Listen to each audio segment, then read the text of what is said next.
সুমাস রান্নাঘর থেকে আমি সুমা বলছি। আশা করি তোমরা সবাই ভালো আছো, দেশ বিদেশে যেখান থেকে আমি ভিডিওটা দেখছি।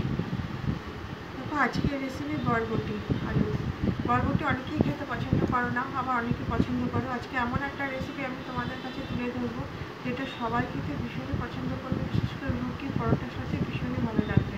একটি শুকনো শুকনো সবজি আমি তোমাদের সাথে শেয়ার করবো। তোমরা আশা করবো লাইক দিয়ে আমার ভিডিওটি শেষ পর্যন্ত দেখবে। আমি বরবটিটা কেটে আলুটা কেটে তোমাদের কাছে বলবো। ভালো করে ধুয়ে নিয়েছি, এটাকে একটুখানি ভাপিয়ে নেবো বন্ধুরা।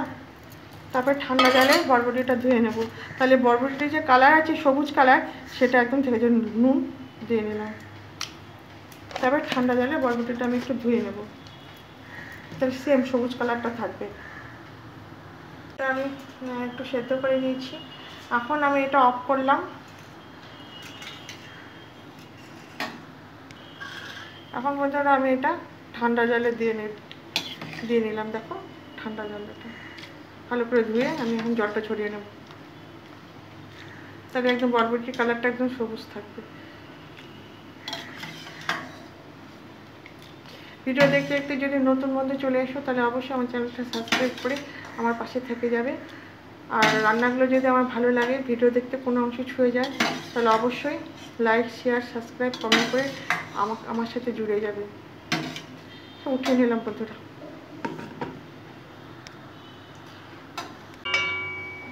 বন্ধুরা তেল গরম করে নিলাম, জিরা ফোড়ন দিয়ে নিলাম অল্প করে।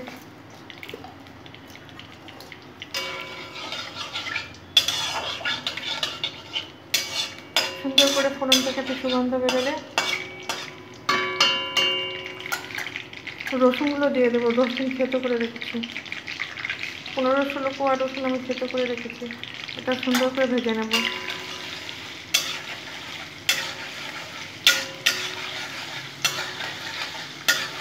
বন্ধুরা আদা থেতে নিয়েছি, এখানে কিন্তু থেতোই দেবে, হয় কুচি না থেতো, বেটে দেওয়া যাবে না।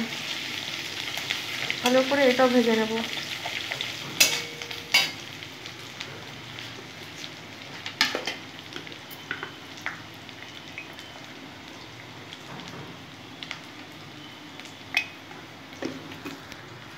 বন্ধু ছোটো ছোটো করে আলু কেটে নিয়েছি, দেখো এরকম করে ভালো করে ধুয়ে নিয়েছি, এরকম ভেজে নেব।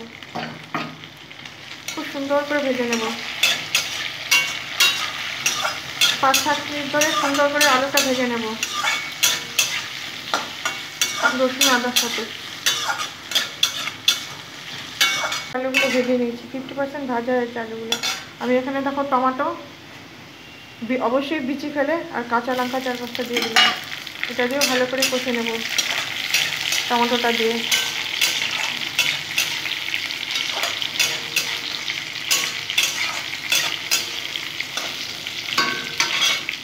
দেখে নাও। এখন আমি দেখো নুন, হলুদ, জিরে, ধনে আর শুকনো লঙ্কা গুঁড়ো এগুলো সব দিয়ে দেবো।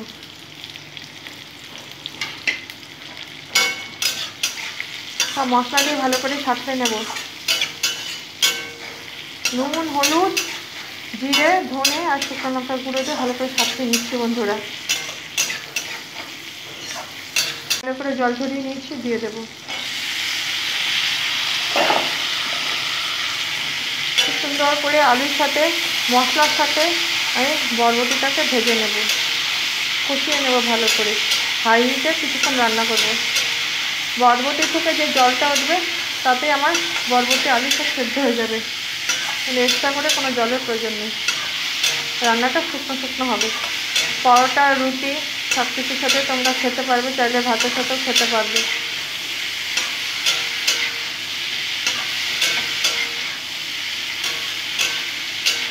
এইভাবে একবার বরবটি আলু দিয়ে সবজি করে দেখো বন্ধুরা, ভীষণ ভালো লাগবে। বন্ধুরা কি সুন্দর বরবটিতে কালারটা নিয়ে সবুজে আছে। আমি এখন ঢেলে দেবো 10 মিনিটের জন্য। দেখো বন্ধুরা আমার কি সুন্দর বরবটির সবজিটা হয়ে গেছে, একদম হোটেলের মতো। দেখো শুকনো শুকনো, আর একটু জল নেই। দেখো বরবটির কালারটা দেখেছো, একদম সবুজ।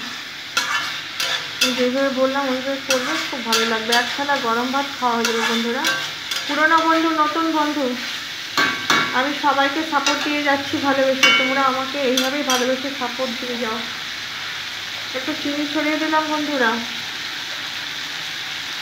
এটা অপশনাল, শুকনো তরকারিতে এরকম একটু চিনি ছড়িয়ে দিলে ব্যালেন্স হবে, খেতে ভালো লাগবে।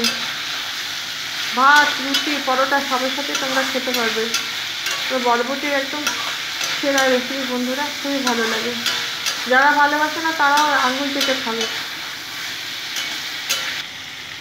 আজকে এতক্ষণ ধরে যে তোমরা ধৈর্য ধরে আমার ভিডিও দেখলে, পুরনো বন্ধু, নতুন বন্ধু, তোমরা সবাই আমাকে সাপোর্ট করো বন্ধুরা। আমিও তোমাদের সবাইকে সাপোর্ট করছি। তোমরা কমেন্ট করো, বেশি বেশি করে কমেন্ট করো, লাইক করো, সাবস্ক্রাইব করে আমার পাশে থেকো, সুমাস রান্নাঘরের পাশে থেকো। আবার আমার পাশে থাকা বেল আইকনটা প্রেস করে রেখো, তাহলে সর্বপ্রথম যখন আমি ভিডিও দেবো তোমাদের কাছে পৌঁছে যাবে। আবার আসবো অন্য কোনো রেসিপি নিয়ে। তোমরা ভালো থেকে সুস্থ থেকো। আজকের মতো আসছি। দেখো বন্ধুরা, কালারটা দেখো, একই রকম আছে। এটা এখন অফ করে দেব, ঢেকে দেব। কেমন লাগলো আমার বরবটি আলু শুকনো শুকনো সবজি অবশ্যই কমেন্ট করে জানাবে। ঢেকে দেবো। Thank you.